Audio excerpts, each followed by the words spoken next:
Two sensors, which is your open and close. And that's actually right here. So anytime you're closed, this is your main sensor for that.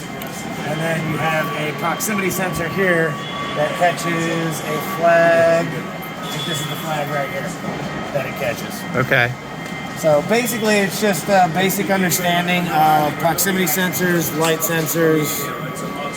Pretty basic. So I showed you the gap sensors on there. You have 4 gaps. It measures each one. You can see right here, and they go all the way to the top. They send. So if anything comes between those gaps, it's gonna stop.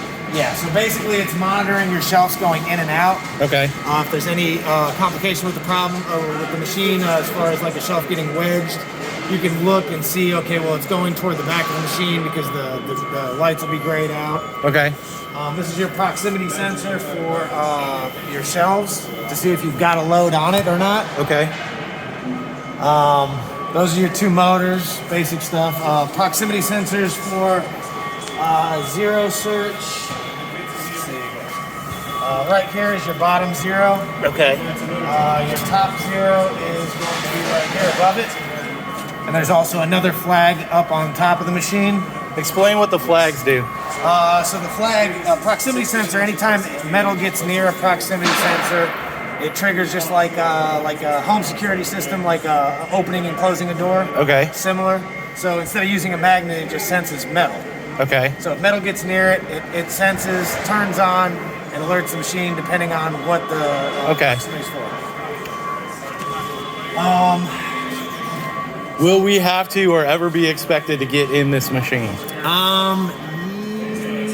That depends on the facility here, what they want you to do. I think yes. The answer is yes. Okay. Our response is about a day out usually. Okay. If we can't handle it remotely or over the phone with somebody just looking around, we come out in about a day. If there's somebody on site, that's great. Okay. So I've heard the biggest failures that happen for this is a product falls in the middle of this and it's on the ground here. So like that's when you would have to go in there and do it. Now, whether you need to do it instantaneously or pick one time during the day to like come in here and clean out what fell down. I don't know. You got to talk it out. Sure. But there's a little area, and he'll probably talk about it if he hasn't already, to like secure it so that way it doesn't turn on while somebody's in there. Okay. I'll show you that. You got a couple different things. First, you got your main safety circuit for e-stops. So right now it's e-stopped. It says emergency stop, active opening 1. That's either going to be this or your light curtain. Pressing that in stops all operations. Okay. That's on your circuit here. So we'll have this in trolleys. That's going to be all this stuff right here. So that's all your safety circuit there. Okay. That's going to be all your sensors for basically shutting off for any kind of emergency or, like he said, sensor goes down on the, or a box goes down on the sensor, whole machine will shut down. Right. The second part of the e-stop is going to be your emergency door, which we don't have on right now. It goes right here. Okay. With basic magnet, home security. So as soon as you take that door off, it breaks that. The same thing as hitting the e-stop. So you're basically doubling down. Okay. I always recommend hitting the e-stop before, obviously. Absolutely. Is there a lockout system? Yes, so that's what I was getting to next. That's the last go for. So next is going to be to power the machine down. Once you power it down, you can pull that out and throw your lock in there. Once that's in there, you can't power it. Can't turn. Okay. So if you do all 3, nothing should ever happen to you. If you do this, nothing's happening. Sure. If you have to enter the machine while it's on, boom, and then you got double down. It's all electrical, no pneumatic whatsoever. It's all electrical. Let me ask you, is there a 24-hour call line if we need technical support? We're going to have stickers up. Okay. Inside the machine, it's 800 number. I think it's overseas, but they direct immediately over to Charlotte. Okay. And then Tech 2 or there's a couple of guys over in Charlotte that'll go through the basic steps. Is it plugged in? Did you do this? You know? Right. There's also going to be a thing we got to show you, and Austin showed me yesterday.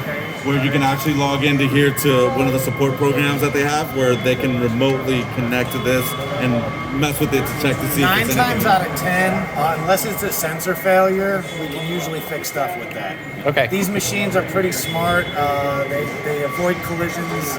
Right. Turn that option on and off on the screen and stuff. We won't get It into sounds all like that. 9 times out of 10, it's going to be something that fell down in and tripped a sensor. That's We're going to have to lock it out, tag it out, get inside the unit. honestly the way pull they're going to anything set out. this up. I don't think that's going to be a big issue. Right. That generally happens with small items. They're going to be putting full boxes in Okay. here, so it's going to be pretty rare. Unless they're stacking boxes on top of boxes, Okay.